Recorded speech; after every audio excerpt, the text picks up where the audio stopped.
एक समय की बात है। एक जंगल में 3 बकरा भाई रहते थे। उनके नाम थे बड़का, मीना और छोटका। एक दिन तीनों बकरा भाई जंगल में घास चरने गए। घास चरते चरते वे पास के ही दूसरे जंगल आ गए। जंगल के दूसरी तरफ एक सुंदर घास का मैदान था। बकरा भाइयों को उस घास के मैदान में बहुत अच्छा लगा। उन्होंने सोचा कि हम इस घास के मैदान में घास चरेंगे। लेकिन जैसे ही वे मैदान के पास पहुंचे, उन्होंने देखा कि वहां घास में एक राक्षस बैठा है। राक्षस बहुत बड़ा और भयानक था। उसने बकरा भाइयों को देखा और कहा, तुम तीनों बकरा मेरे पास आओ, मैं एक एक करके तुम सबको खा जाऊंगा। बकरा भाइयों को बहुत डर लगा। वे नहीं जानते थे कि क्या करें। बड़े बकरा ने कहा, चलो हम भागते हैं। लेकिन मीना और छोटका ने कहा, नहीं, हम भागेंगे नहीं, हम राक्षस से लड़ेंगे। बड़का बकरा मीना और छोटका की बात से सहमत नहीं था।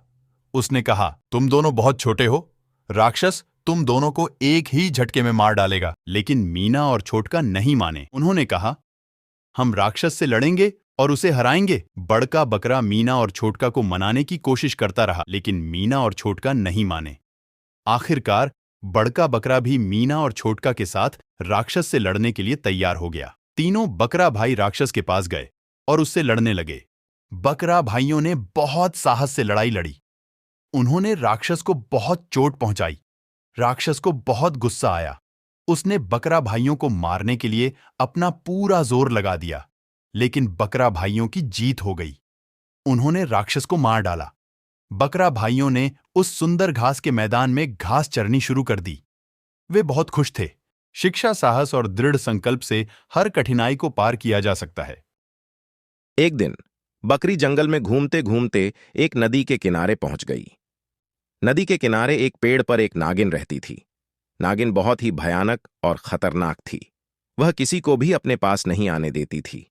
बकरी उस पेड़ के पास बैठे हुए नागिन को देखकर बहुत खुशी हुई। उसने कभी नागिन नहीं देखी थी। वह नागिन के पास जाने लगी। नागिन ने बकरी को अपने पास आते हुए देखा। वह बहुत गुस्सा होने लगी। उसने फुफकार मारकर बकरी को रोकने की कोशिश कर रही थी। नागिन ने कहा, यहां से दूर चली जा, नहीं तो मैं तुझे डस लूंगी। लेकिन बकरी नागिन की बात नहीं मानी। वह नागिन के और करीब चली गई। नागिन ने फिर से कहा, मैं तुझे एक बार और कह रही हूं, यहां से चली जा, नहीं तो मैं तुझे डस लूंगी। लेकिन बकरी फिर भी नागिन की बात नहीं मानी। वह नागिन के इतने करीब चली गई कि नागिन को उसे डसने के लिए अपना मुंह खोलना पड़ा। लेकिन जैसे ही नागिन ने अपना मुंह खोला, बकरी ने अपनी जीभ बाहर निकालकर नागिन की नाक चाट दी। नागिन को बकरी की इस हरकत से इतना गुस्सा आया कि वह अपने मुंह को बंद नहीं कर पाई। बकरी ने मौके का फायदा उठाकर नागिन के मुंह से उसके जहर वाले दांत निकाल दिए। नागिन के जहर वाले दांत निकालने के बाद बकरी ने उससे कहा, अब तुम किसी को भी नहीं डस पाओगी। नागिन अपने किए पर बहुत शर्मिंदा हुई। बकरी से माफी मांगी और वादा किया कि वह कभी किसी को नुकसान नहीं पहुंचाएगी। बकरी नागिन को माफ कर दिया और गांव वापस चली गई।